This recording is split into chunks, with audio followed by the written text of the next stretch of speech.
Hello students, एक बार फिर से स्वागत है आपका मेरे यूट्यूब चैनल में। और आज जो है हम 8th क्लास की हिमाचल की लोक संस्कृति और योग का बहुत ही इम्पोर्टेंट पार्ट करने वाले हैं। ये बहुत ही महत्वपूर्ण होने वाला है आपको। तो सबसे पहले मैं कहना चाहूँगी कि अगर अभी तक सब्सक्राइब नहीं किया है तो कर लें, क्योंकि मैं आपकी स्टडी से रिलेटेड और भी वीडियो अपलोड करूँगी। अगर आपके पास मेरी सब्सक्रिप्शन नहीं होगा तो आपके पास नोटिफिकेशन नहीं आएगी। तो पहले सब्सक्राइब कर लीजिए, उसके बाद जो बेल आइकन है उसको ज़रूर प्रेस कर लें, ताकि मैं और वीडियो अपलोड करूँ इससे एजुकेशन से रिलेटेड, तो आप तक उसकी वीडियो पहुँच जाए। तो ये बहुत ही इम्पोर्टेंट है, क्योंकि इसमें आज जो है हम लेसन 1 से लेके लेसन 12 तक के जितने भी इम्पोर्टेंट वन वर्ड के क्वेश्चन आंसर हैं वो करेंगे। साथ में आपको पता होगा कि आपका जो भी एग्ज़ाम का पैटर्न होता है उसमें 30 मार्क्स जो होते हैं आपके इसी के बेस पर होते हैं। 10 मार्क्स के आपको फिलअप्स आते हैं, 10 मार्क्स के आपको मैथ्स द करेक्ट आएंगे और 10 मार्क्स के आपको हाँ या नहीं में उत्तर आएंगे। तो मैं जितने भी क्वेश्चन आपको करवाऊंगी वहाँ से ही 30 मार्क्स का आपको पेपर आएगा। तो आप ध्यान से इसे पढ़ें और हाँ, अपने फ्रेंड्स के साथ ज़रूर शेयर करें जिसको नहीं पता है, ताकि वो भी इसका फ़ायदा उठा सके।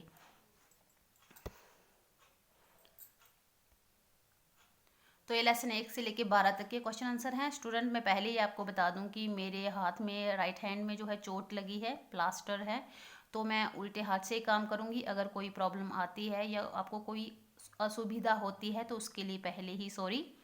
तो हमारा फर्स्ट क्वेश्चन है कि मनुष्य जीवन का आरंभ कब हुआ था। तो आपको पता है कि फर्स्ट लेसन का फर्स्ट क्वेश्चन ही है कि 2 करोड़ वर्ष पूर्व। सेकंड क्वेश्चन है महाभारत के युद्ध में कौरवों की ओर से किस शासक ने भाग लिया था। तो उसका आंसर है कांगड़ा के राजा सुशार्म चंद्र। आपको पता होगा कि राजा सुशार्म चंद्र जो थे वो कटोच वंश के थे। फिर है नेक्स्ट, फिरोज शाह तुगलक ने नगरकोट पर हमला कब किया। तो फिरोज शाह तुगलक ने 1365 ईस्वी में नगरकोट पर हमला किया था। नगरकोट जो है उसको, कांगड़ा को नगरकोट कहा जाता है, ये ध्यान रखना है आपने। बादशाह जहांगीर कांगड़ा कब आए थे। तो 1622 ईस्वी में। औरंगजेब की मृत्यु कब हुई। ये मुगल बादशाह था, जहांगीर भी मुगल बादशाह था, वो 1707 ईस्वी में। वजीर राम सिंह पठानिया ने अंग्रेजों से टक्कर कब ली। तो उसका आंसर आएगा 1845 ईस्वी में। फिर नेक्स्ट क्वेश्चन है आपका कि हिमाचल प्रदेश मुख्य रूप से कौन सा राज्य है। तो आएगा कृषि प्रधान, मतलब हिमाचल प्रदेश में मुख्यतः कृषि की जाती है। फिर है आपका नेक्स्ट कि कृषि क्षेत्र में किस प्रथा को समाप्त कर दिया है। मतलब कि जब हमारा देश स्वतंत्र हुआ उसके बाद जितने भी कानून वगैरह बने, तो सबसे पहले कृषि के क्षेत्र में किस प्रथा को समाप्त किया गया था। तो वो थी मुजारा प्रथा। फिर हमारा 9th क्वेश्चन है कि संस्कृति कितने प्रकार की होती है। तो उसका आंसर आएगा 2। कौन कौन सी, आध्यात्मिक और लौकिक। बैजनाथ मंदिर कहाँ स्थित है, कांगड़ा में। फिर नेक्स्ट है हिमाचल किस संस्कृति पर पूरी तरह जीवित है। तो वो है देव संस्कृति पर। फिर है कौन सी संस्कृति रंग, आधार और ध्वनि पर आधारित होती है। तो वो आती है आपकी सौंदर्यात्मक। फिर 13 क्वेश्चन है कि लोग कौन सी जीवन पद्धति त्याग कर आधुनिक जीवन शैली अपना रहे हैं। वो है परंपरागत।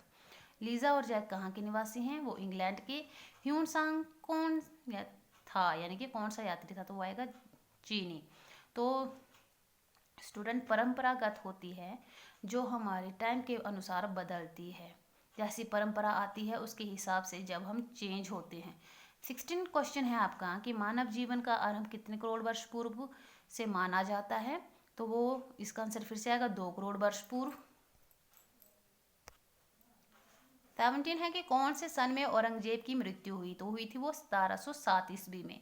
फिर नेक्स्ट क्वेश्चन है किसे इतिहास का प्रमुख स्रोत माना गया है। तो पुराणों में जो है वो हमारे इतिहास का वर्णन किया गया है। मलोन में कहाँ पर आक्रमण किया गया, कि सिपाहियों मलोन में जब क्रांतिकारियों ने आक्रमण किया था 1857 में, तो कहाँ किया था, वो गार्द पर किया था। और मैंने आपको बताया कि गार्द जो होती है वो टुकड़ी होती है जहाँ पर सैनिक जो होते हैं वो अपना डेरा लगाते हैं, उसको कहा जाता है गार्द।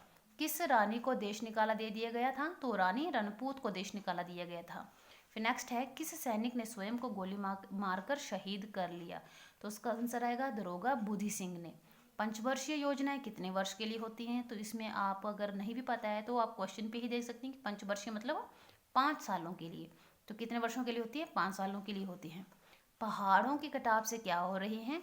तो पहाड़ों की कटाव से क्या होता है, भूस्खलन होते हैं। और भूस्खलन क्या होते हैं, जब जो जगह होती है वो एक जगह से दूसरी जगह हिल जाती है। जैसे पहाड़ी है वो जब गिरेगी तो मतलब वो जो खड़ी थी वो नीचे गिर गई, मतलब वो अपनी जगह उसने चेंज की, तो उसे कहते हैं भूस्खलन। नेक्स्ट क्वेश्चन है कि ऊर्जा संरक्षण के लिए और उपकरणों और साथ में किसका प्रयोग करना चाहिए, कि मतलब कि हमें बिजली बचाने के लिए क्या क्या उपकरण यूज़ करने चाहिए, तो वो हैं CFL। CFL आपको पता है, जो आपके बल्ब होते हैं छोटे छोटे, वो वाले जो कम लाइट लेते हैं लेकिन रोशनी बहुत ज़्यादा देते हैं। ग्लोबल वार्मिंग ने किसको प्रभावित किया है, तो ऋतु चक्र। ऋतु चक्र से हम समझेंगे जो हमारा मौसम होता है, जैसे गर्मी, सर्दी, बसंत। पानी को कैसे शुद्ध किया जा सकता है, तो उबाल कर। पर्यावरण संरक्षण के लिए किन वस्तुओं का प्रयोग नहीं करना चाहिए, तो आपको पता है कि प्लास्टिक का उपयोग नहीं करना चाहिए। पर समझौता आंदोलन हिमाचल प्रदेश के किस जिले में हुआ, तो उसका आंसर आएगा गिरिपाल सिरमौर में। गांधी जी के आह्वान पर सत्याग्रह हिमाचल प्रदेश के किस जिले में हुआ था, तो वो हुआ था कांगड़ा में।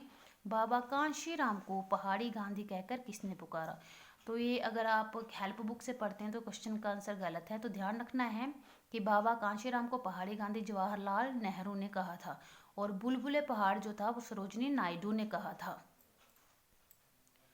तो 31 नंबर का क्वेश्चन है आपका कि हिमाचल प्रदेश में स्वतंत्रता संग्राम में किस संघ की महिलाएं आगे आई, तो वो आई थी खादी, खादी संघ की महिलाएं।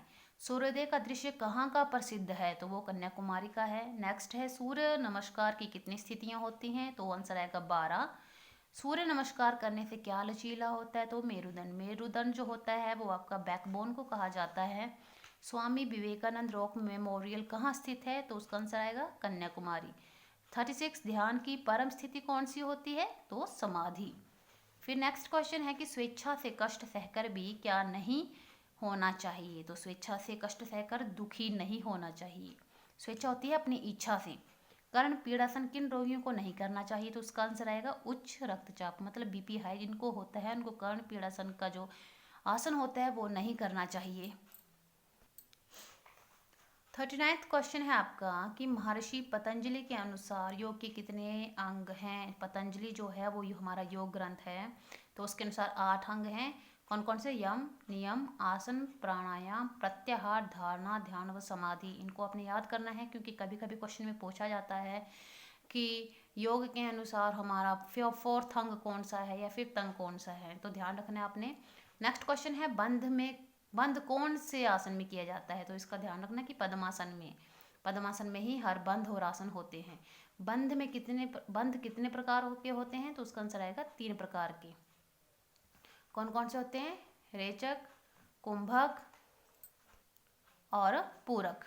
फिर नेक्स्ट क्वेश्चन है कि उड्डयन बंध किस शक्ति को बढ़ाने के लिए किया जाता है, तो स्मरण शक्ति को। क्या अंधविश्वास है, तो जादू टोना अंधविश्वास है।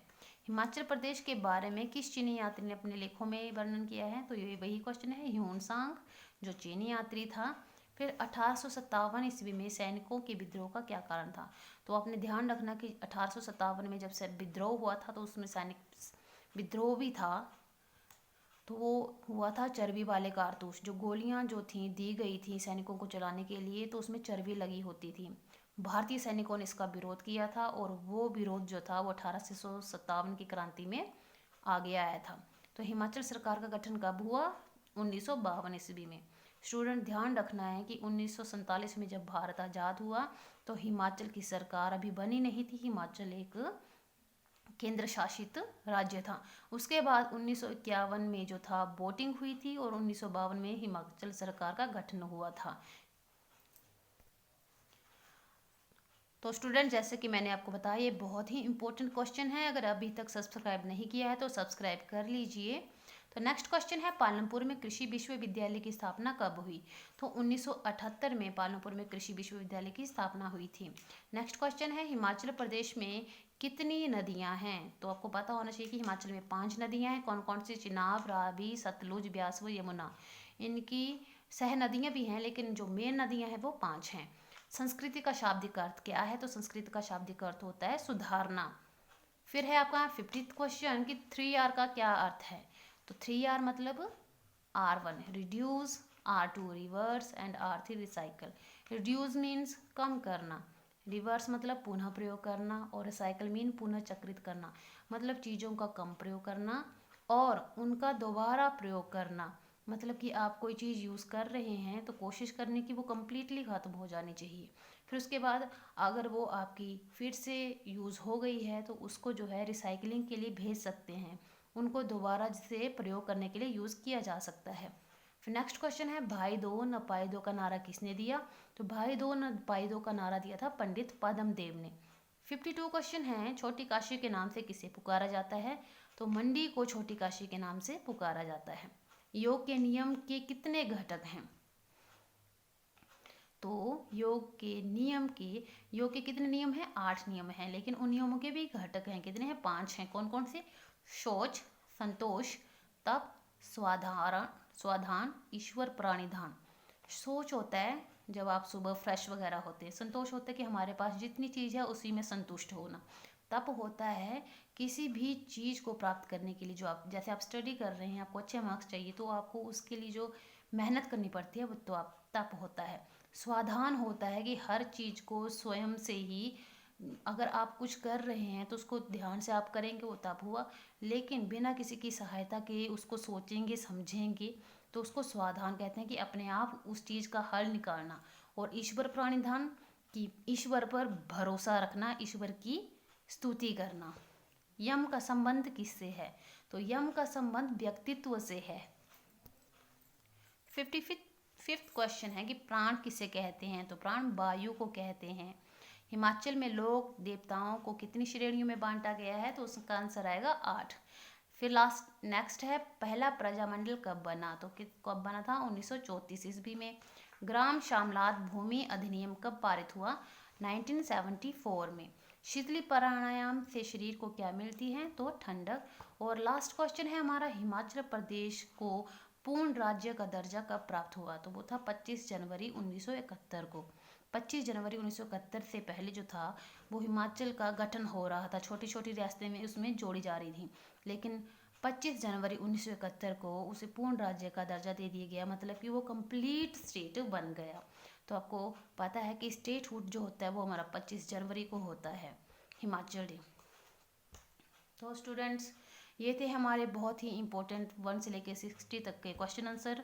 ये बहुत ही इंपॉर्टेंट है, अगर आप एक बार इसको देख लेते हैं, पढ़ लेते हैं, तो आपके एग्ज़ाम में 30 मार्क्स जो है वो आपके टिप्स में होंगे, वो आपके हाथ में होंगे, वो आपसे कोई भी नहीं काट सकता है। तो आई होप आपको ये वीडियो अच्छी लगी होगी। तो अगर अभी तक सब्सक्राइब नहीं किया है तो सब्सक्राइब कर लें, लाइक करें और शेयर भी ज़रूर करें, क्योंकि स्टूडेंट जितने व्यूज़ हमारी वीडियोज़ के होते हैं उतने सब्सक्रिप्शन नहीं मिलते हैं। और मैंने जैसे आपको बताया कि बहुत ज़्यादा मेहनत लगती है, और इस वीडियो को बनाने में तो बहुत ही ज़्यादा मेहनत लगी, क्योंकि मेरा राइट हैंड जो है वो वर्किंग नहीं है, काम नहीं कर रहा है, जिसकी वजह से मुझे दूसरों से हेल्प लेनी पड़ी, और उनका भी धन्यवाद जिन्होंने मेरी हेल्प की। तो स्टूडेंट्स, टेक केयर, ध्यान रखें अपना, अच्छे से स्टडी करें क्योंकि एग्ज़ाम का टाइम आ रहा है। Bye bye.